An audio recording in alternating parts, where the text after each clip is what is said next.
Olá, eu sou o Denis, estou ao lado do Dineu e a gente vai dar sequência aos nossos vídeos a respeito da mediunidade no nosso canal Espiritismo e você é o nosso convidado.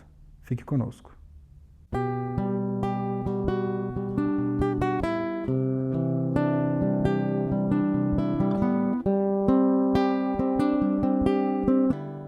Olá, então ficou para hoje trabalharmos a ideia da psicofonia.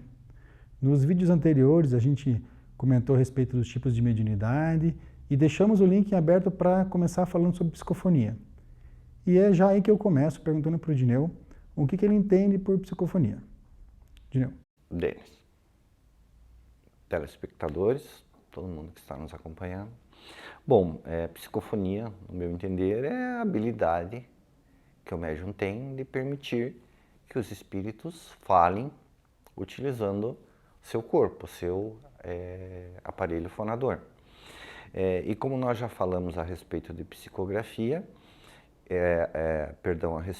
justamente a respeito de psicografia, que é o tipo de mediunidade no qual Kardec trabalha mais as diversas formas de execução da mediunidade.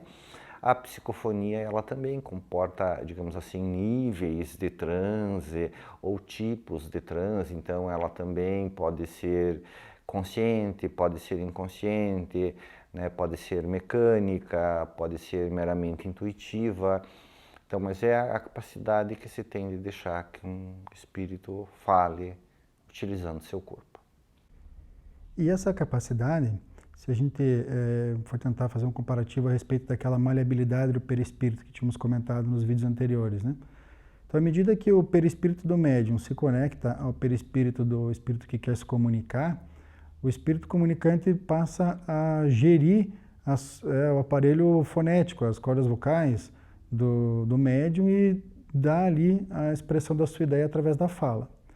A experiência que a gente já vivenciou também nos grupos mediúnicos, a gente perceber às vezes que há inclusive uma diferença na tonalidade da voz, no jeito de falar, que se dá por conta desta influência do espírito. Então, trocando talvez em miúdos para deixar um pouco mais claro, Dineu, talvez quanto melhor for esse acoplamento, né, entre perispíritos e o tipo de mediunidade no qual a gente está falando, se ela é mecânica, semimecânica, isso pode ou não acontecer. Então a gente pode ter uma alteração na voz, ou não ter alteração na voz, ou aquilo ser só algo que vai intuindo o médium a usar o próprio aparelho de voz para falar o que o espírito quer comunicar. É essa mais ou menos a ideia? É essa mais ou menos a ideia. Eu diria que, além do talento natural do médium, né, que possibilita um transe mais intenso, existe a questão da afinidade entre os espíritos, às vezes um espírito que já se manifestou várias vezes, que é mais comum para você, até a experiência do médium, um médium que está adestrado, ele pode se entregar mais nesse processo, o fato de ser um espírito conhecido que está falando, existem variadas situações.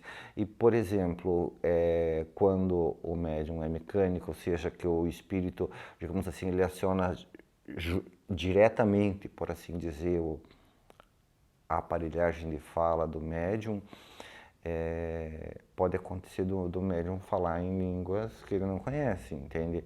O médium não fala francês, mas o espírito vem e fala em francês, alemão, entende? São coisas que eu já vi acontecer.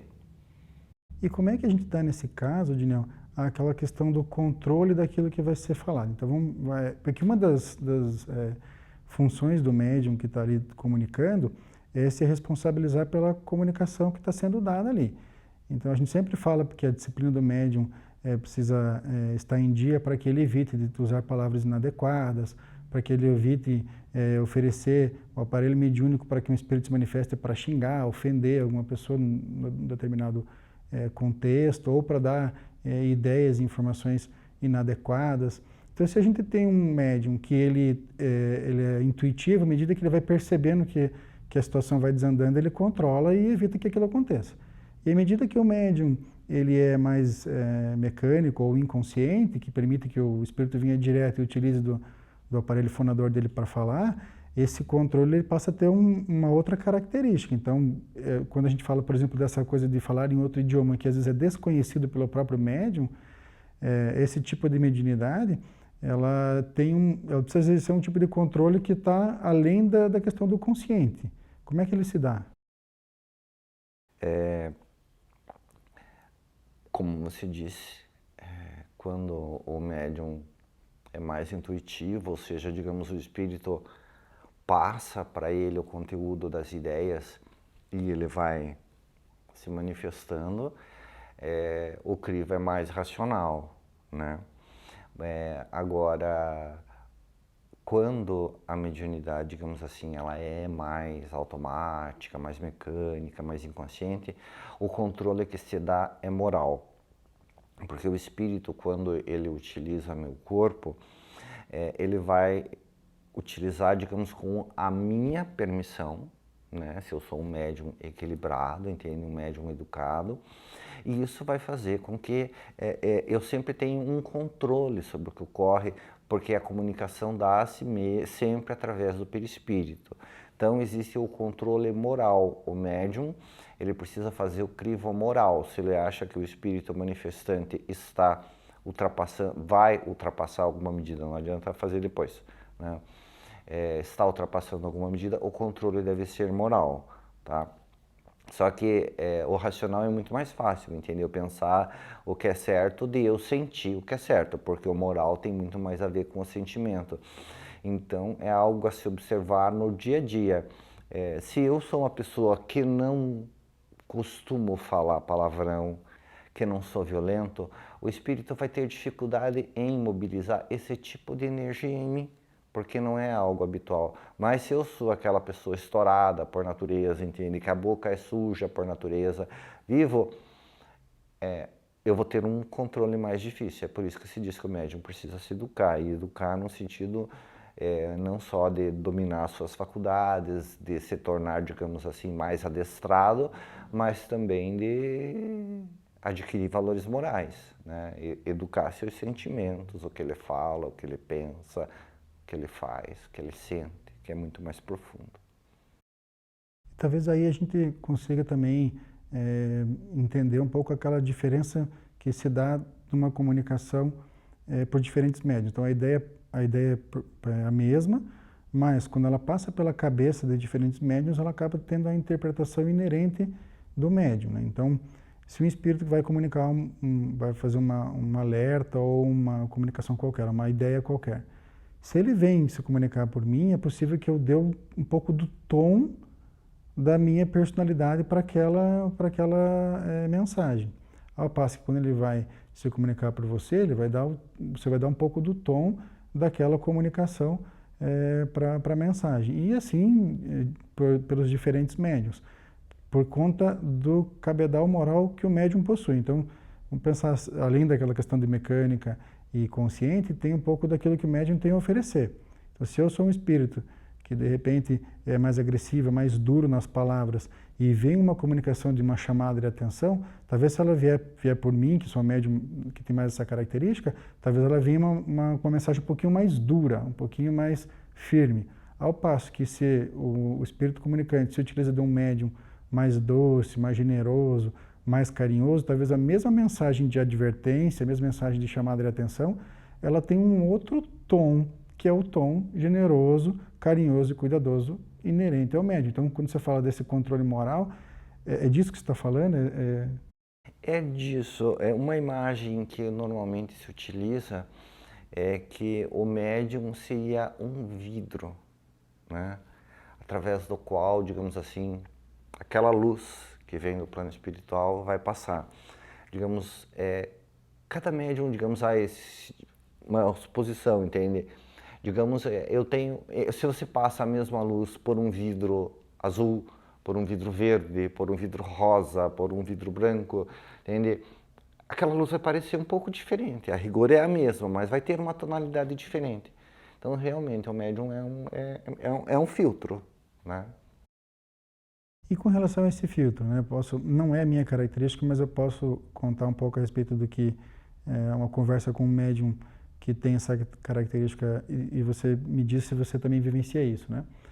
Essa médium que me contou que quando ela vai dar uma comunicação de psicofonia, parece que o espírito chega para ela e dá uma noção do que vai ser tratado, mas não diz exatamente como aquilo vai ser tratado. É como se a gente chegasse, por exemplo, apresentasse uma capa de um livro para uma pessoa e dissesse, vou falar sobre esse livro. E daí, quando vem a comunicação, ela não sabe exatamente como se deu a letra da comunicação, mas ela sabe o teor da comunicação.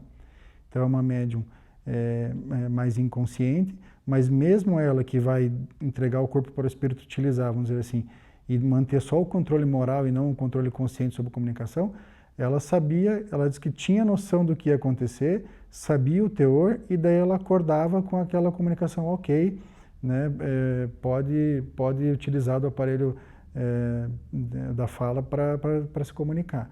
Como é que ela se dá com você? É mais ou menos esse sentido também? Exatamente assim. E eu reparava que isso acontecia, né? Até que um dia eu ouvi o Divaldo falando numa palestra que essa é uma etiqueta, é um cuidado dos mentores quando vão se manifestar através de um médium. E daí eu reparei, é mesmo, entende? São só os espíritos superiores, são só os espíritos equilibrados que fazem isso. Tipo, é como se eles te dessem uma ideiazinha, entende? Tipo, o tema, ele te diz, olha, eu vou falar sobre isso. Faz um leve resumo, daí a hora que começa a falar não para mais, tá? Mas claro que você tem a noção do que está acontecendo, entende? A minha mediunidade, no caso, ela é semi-mecânica, eu vou sabendo exatamente o que está acontecendo na hora que está acontecendo. Ao passo que se é um espírito sofredor, o que se dá no âmbito da mediunidade socorrista, daí não acontece isso, entende? Normalmente o que eu sou é atingido, digamos assim, pela dor dele. Eu tenho bastante essa capacidade de sentir a dor do espírito, que pode ser bom ou pode ser ruim, dependendo do contexto, né? Mas eu acho que é um recurso interessante, porque, veja, é muito fácil prestar atenção na dor, tá? Se o meu corpo inteiro está ótimo e a minha unhazinha do pé está doendo, a minha atenção fica na unha do pé que está doendo. O resto do corpo que está ótimo, eu não presto tanta atenção. Então, quando o espírito vai se manifestar e ele traz uma dor que reflete uma dor moral muito grande dele, uma experiência muito traumática, então você sente aquela dor, é tão fácil de você mergulhar naquela dor, digamos assim, tipo, dá uma tranquilidade, porque frequentemente, especialmente quando o médium é, digamos assim, iniciante, ele tem um pouco de dúvida, entende? Se aquelas emoções são deles, não, se ele está fazendo o que se chama de animismo, né, que é algo muito falado no meio espírita. Tá, então, antes da gente entrar no animismo, a gente conseguiria descrever um pouquinho como é que a gente pode contar para as pessoas como é que ela sabe, como é que o médium sabe quando o espírito quer se comunicar. Então, a gente citou algumas coisas com relação à disciplina do médium, aquela coisa de manter a disciplina do pensamento, tentar esvaziar a cabeça, mas existe uma técnica, existe uma espécie de rotina inerente ao processo de psicofonia. Então, o processo mediúnico como um todo, talvez poderíamos usar o mesmo critério para falar da psicografia ou das outras comunicações mediúnicas. Mas a psicofonia em especial, quando ela vai acontecer, então a primeira coisa que você percebe é que tem alguém, um espírito que quer se comunicar. E isso de alguma forma reverbera em você. Você falou que tem uma dor aqui, uma dor ali, percebe algumas coisas no seu corpo que são diferentes. Ou quando é um mentor, ele também se apresenta de uma outra forma, você tem uma outra percepção. E daí, ok, você pensou, o teu espírito querendo falar. Daí tem um momento adequado, o que você faz? É uma concentração, e daí a partir daquela concentração, o que ocorre e quando é que você percebe, agora o espírito se manifesta e daí aquilo parece que aperta o botão, né, e vai, né, e conecta. Como é que é contigo para tentar ajudar quem está passando por isso? Tá, é que veja, é a virtude do recolhimento, entende? Você tem de ser capaz de abstrair das coisas que estão em volta e aprofundar-se prestando atenção num específico ponto. Então você percebe que a entidade está ali para se manifestar. Se é alguém com dor, um espírito desequilibrado, é mais fácil porque o contato grosseiro é sempre mais fácil de fazer do que com uma entidade elevada. Mas se tem uma entidade elevada ali, você mira a mente nela, entende? E fica prestando atenção. né? E realmente, aquilo é uma emoção que vai tomando conta de você. É como se você tivesse uma paz de empréstimo, entende? É uma sensação de bem-estar e aquela emoção, às vezes, de compaixão, de piedade, de amor pelas pessoas que estão ali, acontece. Chega um momento em que acontece e justamente você precisa esperar que chegue o momento certo, entende? Porque senão você fica, é uma figura de linguagem que eu já usei, como um rádio, uma estação de rádio, um rádio mal ajustado, entende? Não está bem sintonizado. Então daí começa mal. Entende? Então a ideia é justamente a hora que você consegue a conexão, você começa. Então, a gente pode dar um exemplo, né? Você comenta que às vezes você identifica quando um mentor específico se aproxima de você, aí tem amortecimento da perna, outro você sente um cheiro específico, outro você tem alguma sensação corpórea, que como se estivesse encostando no teu ombro. Então você já identificou o que cada um deles provoca em você. Então daí quando você tem aquela sensação, vamos imaginar que seja a mão no ombro. Aí você tenta distrair toda a mente de tudo que está à sua volta e concentra naquela mão que está no seu ombro, e aquilo vai começando a crescer, e aos pouquinhos você vai sintonizando única e especificamente com o espírito que quer se comunicar, e aos pouquinhos aquilo vai tomando conta de você, e você vai sentindo outras coisas e vai desenrolando a atividade mediúnica. Isso?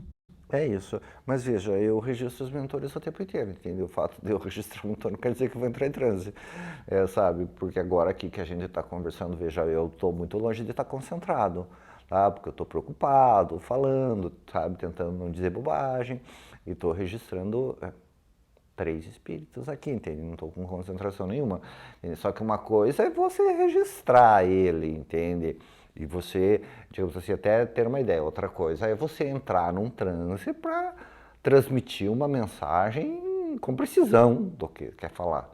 Então, você cada vez se sentir um mentor, né, se recolher para entrar em transe, você tem que estar no momento adequado. E os espíritos equilibrados, eles sabem a hora em que dá para fazer. Tá? E os desequilibrados, você tem que botar limites neles.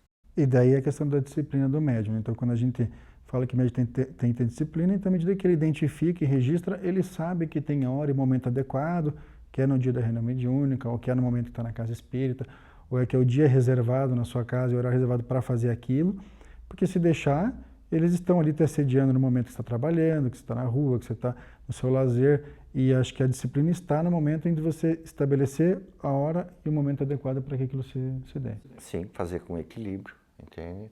Inclusive, Kardec diz que o propósito do médium é que ele passe de facultativo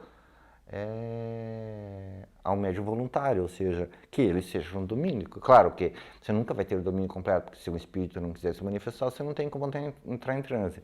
Mas você não vai entrar em transe cada vez que o espírito se aproximar. Né? Tá certo. Então a gente vai dar por encerrado esse vídeo de hoje e vai começar o nosso próximo vídeo falando a respeito do animismo, que o Dineu comentou, a gente deixou passar, mas vai entrar no nosso próximo vídeo comentando sobre o animismo, por isso que eu peço que você continue conosco. Nos deu o prazer da sua companhia no nosso canal Espiritismo e Você. Muito obrigado pela oportunidade.